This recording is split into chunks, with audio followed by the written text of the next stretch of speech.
नमस्कार।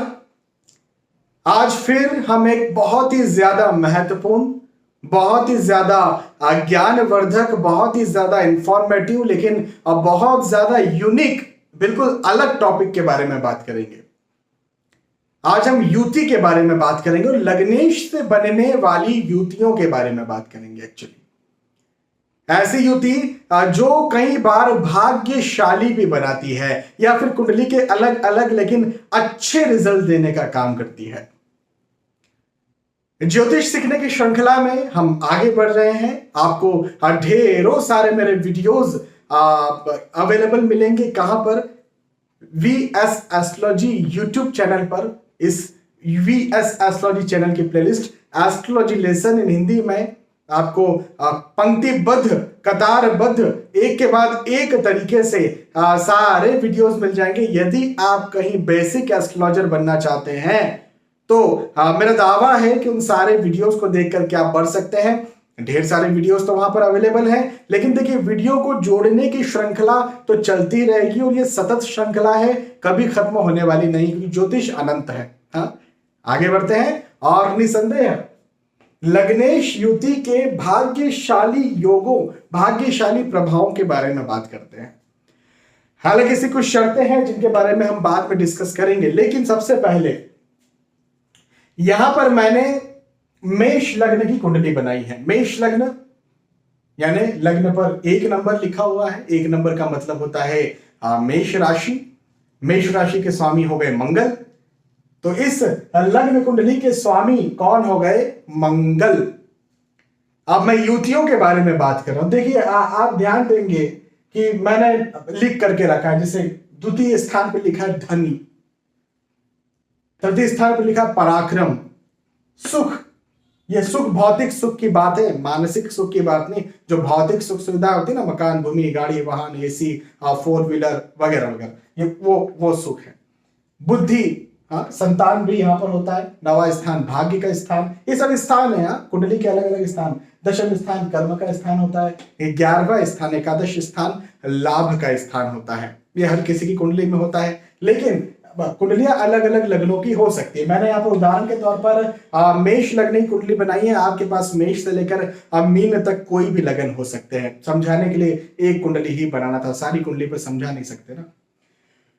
तो यहां पर मैं आपको यह बताना चाह रहा हूं कि लग्नेश की जो युति है इन अलग अलग भावों से, इन अलग अलग भावों के स्वामियों से बनेगी, तो अलग अलग लेकिन बहुत अच्छे फल मिलेंगे। अब आप देखिएगा आपकी कुंडली में किस किस की युति है। देखिए मैं यहां पर मंगल देवता को ले रहा हूं। मंगल देवता, चलिए लग्न पर ही मंगल देव को बैठा देते हैं।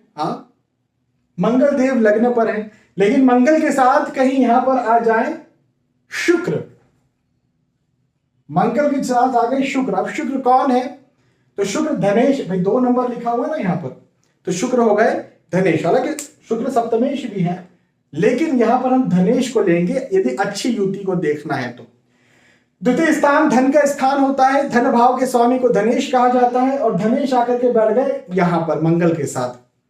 अब यदि मंगल और शुक्र लग्न पर आकर के बैठे, इस बात को आप निश्चित तौर पर लिख लीजिए कि वो जातक जो है उसके पास, उसके माथे पर धन होगा ही होगा। माथे पर धन होगा कहने का मतलब उसको धन की कभी जीवन में कमी नहीं होगी, क्योंकि लग्नेश के साथ धनेश है। लग्नेश कौन है? लग्नेश आप स्वयं हैं। आपके साथ धनेश आ गए मतलब धन भाव के स्वामी आपके साथ आकर के युति करके बैठ गए। हमेशा जो है वो धन की कभी कमी महसूस नहीं होगी यदि मंगल शुक्र बैठे हुए। तो इसके कुछ नेगेटिव इफेक्ट्स होंगे जिनके बारे में हम आगे आने वाले वीडियो में चर्चा करेंगे, लेकिन आज हम पॉजिटिव इफेक्ट्स के बारे में बात कर रहे हैं। तो ये पॉजिटिविटी यहाँ पर मंगल और शुक्र, या फिर मंगल शुक्र तो मेष लग्न के लिए मैंने बताया, आपके पास कोई और लग्न हो सकता है।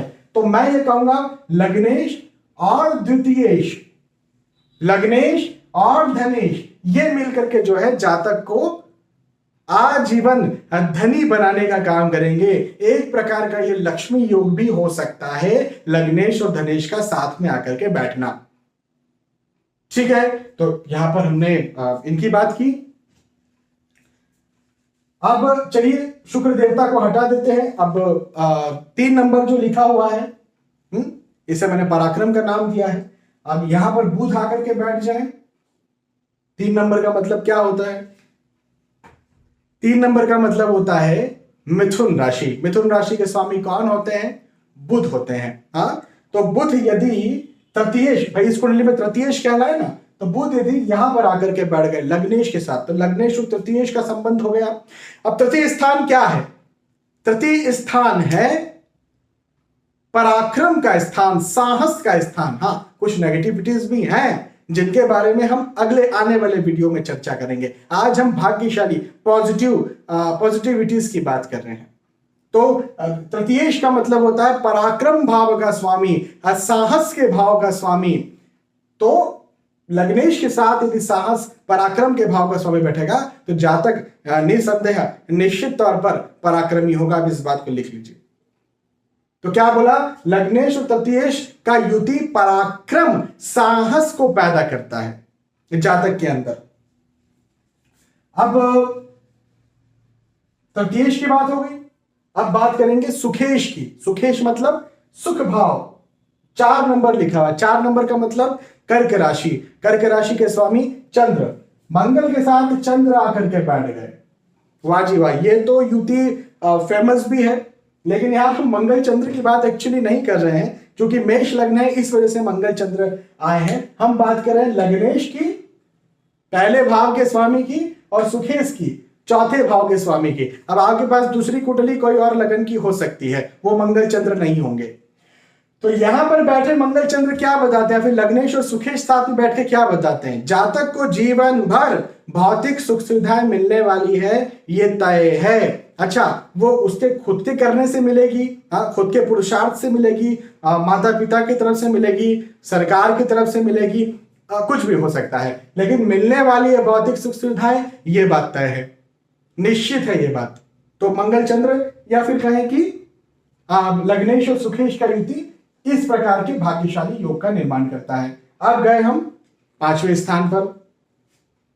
पांचवें स्थान पर निसंदेह 5 ही नंबर लिखा हुआ है। 5 नंबर यानी सिंह राशि। सिंह राशि के स्वामी सूर्य, मंगल सूर्य लग्न पर आकर के बैठ गए। अब सूर्य महाराज उच्च राशि के हो गए, मंगल महाराज स्व राशि के हो गए, वो केवल सिर्फ इसी कुंडली में होगा। लेकिन हम मंगल सूर्य की बात नहीं करते, हम बात करते हैं लग्नेश और पंचमेश की।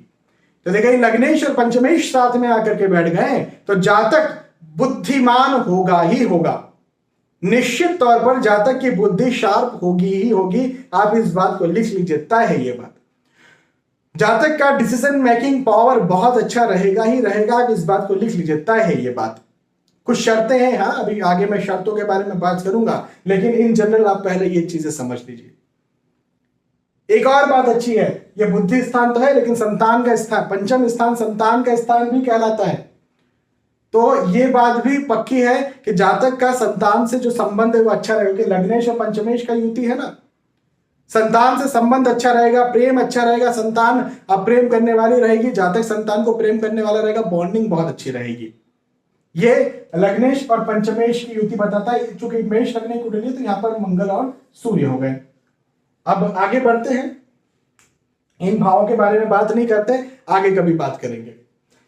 नवा स्थान 9 नंबर लिखा हुआ है, धनु राशि होती है। धनु राशि के स्वामी कौन हुए? बृहस्पति। बृहस्पति धनु राशि के स्वामी हो गए। अब बृहस्पति के साथ यानी मंगल और बृहस्पति की युति बन गई, या फिर क्या कहेंगे, लग्नेश और भाग्येश की युति बन गई। भाई लग्नेश है और भाग्येश, भाग्य भाव के स्वामी बृहस्पति है, या फिर कहें गुरु है। द्वादशेश भी हैं, लेकिन हम अभी पॉजिटिव बातें कर रहे हैं। हालांकि इस कुंडली में गुरु जो है अति योग कारक ग्रह है, द्वादशेश का दोष नहीं लगेगा, लेकिन दूसरी कुंडलियों में द्वादशेश के साथ भी बनकर के क्या फल मिलेंगे वो हम आगे बात करेंगे, अगले वीडियो में बात करेंगे। तो यहाँ पर लग्नेश और भाग्येश का साथ में बैठना 100% जातक को भाग्यशाली बनाएगा, मतलब बनाएगा। जातक भाग्यशाली होगा यदि लग्नेश और भाग्येश साथ में बैठा है। क्योंकि मेष लग्न की कुंडली है तो मंगल और बृहस्पति लग्नेश और भाग्येश हो गए। दूसरे लग्न की कुंडली में कोई और होंगे। लग्नेश और भाग्येश का साथ में बैठना जातक को भाग्यशाली बनाएगा। जातक किसी भी परिस्थिति में पैदा हुआ हो, किसी भी विपरीत परिस्थिति में चल रहा हो, वो अपने पुरुषार्थ से अपनी जीत को हासिल कर लेगा या कर लेगी। तो ये बात निश्चित है यदि लग्नेश और भाग्येश साथ में आकर के बैठते हैं। एक बहुत अच्छी युति के बारे में और मैं आपको बताता हूं, जो कि है लग्नेश और कर्मेश की युति। कर्मेश यानी ये 10 नंबर लिखा हुआ है, ये 10 नंबर है ना, दशम स्थान जो होता है वो कर्म का स्थान होता है, आपके नौकरी, आपके व्यवसाय, आपके कामकाज का स्थान होता है। और चूंकि इस भाव के स्वामी को कर्मेश कहा जाता है, और देखिए लग्नेश और कर्मेश साथ में आकर के बैठ गए, मित्र हैं शत्रु हैं उनको भूल जाइए आप, मैं लग्नेश और कर्मेश की बात कर रहा हूं। यदि लग्नेश और कर्मेश साथ में आकर के बैठ गए, मैं गारंटी देता हूं इस बात की, जातक जो है बड़ा पुरुषार्थी होगा। पुरुषार्थी मतलब मेहनत करने वाला होगा, अपनी मेहनत पर विश्वास रखने वाला होगा, अपनी मेहनत पर विश्वास रखते हुए सफलता प्राप्त करने वाला होगा, और दृढ़ निश्चय होगा, मुझे करना है मतलब करना है।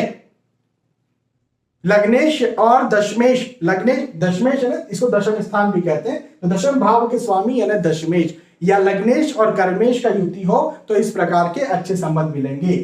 अब यहां देखिए, यहां पर शनि महाराज नीच राशि स्थित हो गए हैं, लेकिन देखो अभी आगे शर्त में मैं हालांकि बताऊंगा ये चीज, लेकिन मन में आपके डाउट आ सकता है भाई शनिदेव नीच राशि स्थित हो गए, लेकिन उन्हीं के साथ में मंगल भी बैठ गए। मंगल उसी राशि में स्व राशि है, शनि उसी राशि में नीच राशि है। मंगल की वजह से शनिदेव का नीच भंग हो जाएगा, दैट इज नीच भंग राजयोग, तो मंगल खराब नहीं होंगे यहाँ पर यदि नीच भंग की स्थिति बन गई तो इस बात का ध्यान रखें। आगे अभी हम इस बारे में और डिस्कस करेंगे। और फाइनली यदि ये जो 11 नंबर लिखा हुआ है, यहाँ पर किसी और की कुंडली में कोई और नंबर लिखा हो सकता है, तो इसे क्या कहते हैं, लाभेश। हालांकि इस कुंडली में भी शनि ही है, फिर से मैं वही लिख देता हूं शनि।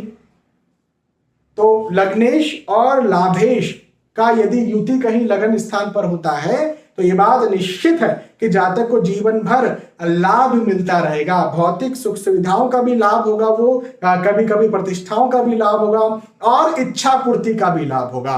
जातक की इच्छा पूर्ति होती रहेगी। अब इच्छा पूर्ति का मतलब ये नहीं कि जब चाहे तब हेलीकॉप्टर आ जाए, जो जिस लायक है, हाँ, एक एवरेज फैमिली, एक अबव एवरेज फैमिली जिस लायक हो सकती है, वो सारी इच्छा पूर्ति, मन में ये कभी भी टीस ना रहे कि मुझे ये नहीं मिला, मैंने जो चाहा वो मुझे समय पर मिल गया, ऐसी स्थिति में जातक रहेगा और जातक ये बात कहते रहेगा। यदि लग्नेश और लाभेश साथ में, चूंकि इस कुंडली में शनि महाराज ही हैं भाई, शनि महाराज कर्मेश भी हैं और लाभेश भी, 11 नंबर लिखा हुआ है ना, 11 नंबर यानी कुंभ राशि के स्वामी हो गए शनि महाराज। किसी और कुंडली में कोई और हो सकते हैं, तो यहां पर मैंने आपको ये चीज समझाई। अब ये मैंने आपको अच्छे योगों के बारे में बताया, लेकिन शर्तों को भी समझ लीजिए। हाँ, बिल्कुल एकदम अंधे में इस बात पर विश्वास न करें, कुछ शर्तें हैं जिन्हें समझना बहुत जरूरी है। डिग्री जरूर देखें, प्लैनेट्स की डिग्री देखना बहुत ज्यादा जरूरी है। जैसे मंगल देव और शनिदेव यहाँ पर बैठे हुए, मैंने बता दिया नीच भंग राजयोग की स्थिति बन गई, लेकिन मंगल देव का डिग्री है 0, शनिदेव का डिग्री है 15, अभी कोई नीच भंग राजयोग नहीं बना। मंगल देव के पास पावर ही नहीं रही ना, 0 पावर हो गई। अभी कहां से मंगल देव नीच भंग शनि महाराज कर देंगे, तो मंगल देव के पास बल नहीं बचा, अभी बल भी नहीं बचा, प्लस क्लोज कंजंक्शन भी नहीं है। क्लोज कंजंक्शन यानी भाई यदि दोस्ती निभाना है आपको किसी से या दुश्मनी निभाना है, तो क्लोज कंजंक्शन, हाथापाई करना है तो पास में तो आना ही पड़ेगा ना, तो क्लोज कंजंक्शन होना बहुत जरूरी, पास में आना बहुत जरूरी है। ये 0 पर और कहां 15 पर, 7 डिग्री के भीतर होना चाहिए। मान लेते हैं ये 0 डिग्री ही है, लेकिन ये जो शनि महाराज 6 डिग्री के हो जाते तो क्लोज कंजंक्शन तो हो सकता था। नीचभंग राजयोग नहीं बनता, वो केवल इस कंडीशन में, हर कंडीशन में नहीं होता, तो वो होता। या फिर चलिए इसको ले लेते हैं, मंगल देवता 10 डिग्री के हैं और शनि महाराज 12 डिग्री के हैं। अभी जो है ना, अब बिल्कुल परफेक्ट स्थिति बनी, 2 डिग्री का अंतर है, और 2 डिग्री का अंतर है तो युति भी अच्छी बनी, नीचभंग राजयोग की स्थिति भी अच्छी बनी, और यहां पर जो है वो एक लग्नेश कर्मेश और लग्नेश लाभेश की युति बहुत अच्छी तरह से बनके जातक निसंदेह पुरुषार्थी, निसंदेह कर्मठ, निसंदेह लाभ को प्राप्त करने वाला, इच्छा पूर्ति को करने वाला बिल्कुल होगा। तो डिग्री और क्लोज कंजंक्शन देखना बहुत ज्यादा जरूरी है, प्लस ग्रह नीच राशि ना हो। मैंने यहाँ पर एक शर्त लगाई थी भाई, यहां पर ग्रह शनि महाराज नीच राशि स्थित हो गए, हाँ, ग्रह नीच राशि ना हो, इस बात का ध्यान रखें। अब चूंकि यहां पर हमने इसलिए कंसिडर करा क्योंकि नीच भंग राजयोग की स्थिति बन रही है। हो सकता है कहीं पर नीच भंग राजयोग की स्थिति ना बने। हाँ, हमने तो अपने मन से ही बैठा दिया, हमारा राज चल रहा था, मंगल शनि को यहां पर बैठा दिया, मंगल को लग्न स्थान पर बैठा दिया। एक्चुअल स्थिति में हमारा राज तो नहीं चलता, तो कोई भी ग्रह कहीं भी जाकर के बैठ सकते हैं। तो यदि कहीं कोई ग्रह, दोनों में से कोई एक भी ग्रह नीच राशि स्थित है और कहीं नीच भंग राजयोग की स्थिति नहीं बन रही है, तो निसंदेह ऐसे अच्छे योग नहीं बनेंगे। इस बात का जरूर ध्यान रखें। 6वें, 8वें, 12वें स्थान पर यह युति ना हो। यदि मान लीजिए मंगल और शनि है, ठीक है, अब ये मंगल शनि को मैंने यहां बैठा दिया, बस हो गया बंटा ढाल। यहां पर ये युति नहीं होना चाहिए। 6वें, 8वें और 12वें स्थान पर यदि युति होती है किसी प्रकार की, आप लग्नेश लाभेश की बात कर लें, आप लग्नेश सुखेश की बात कर लें, यदि ये युति होगी तो उतने अच्छे रिजल्ट्स देखने को नहीं मिलेंगे, इवन कई बार खराब रिजल्ट ही देखने को मिलेंगे। तो इन शर्तों का भी ध्यान रखें। हाँ, मैंने जो पहले बताया उन सारी बातों का ध्यान रखते हुए इस शर्त का ध्यान जरूर रखें, और उसके बाद ही यदि कहीं स्थितियां बन रही हैं तो ही इतने अच्छे भाग्यशाली योग आपकी भी या जिनकी कुंडली आप देख रहे हैं उनकी कुंडली में भी बन पाएंगे। अब बहुत बहुत धन्यवाद आपका, आपने आज का वीडियो देखा। यदि आपको वीडियोस पसंद आते हैं तो लाइक किया कीजिए और शेयर भी किया कीजिए अपने व्हाट्सएप ग्रुप में और फेसबुक पे। बहुत बहुत धन्यवाद। आने वाले वीडियोस में, आने वाले एपिसोड से फिर मिलेंगे। तब तक के लिए आज के इस वीडियो में आपसे विदा चाहता हूं। नमस्कार।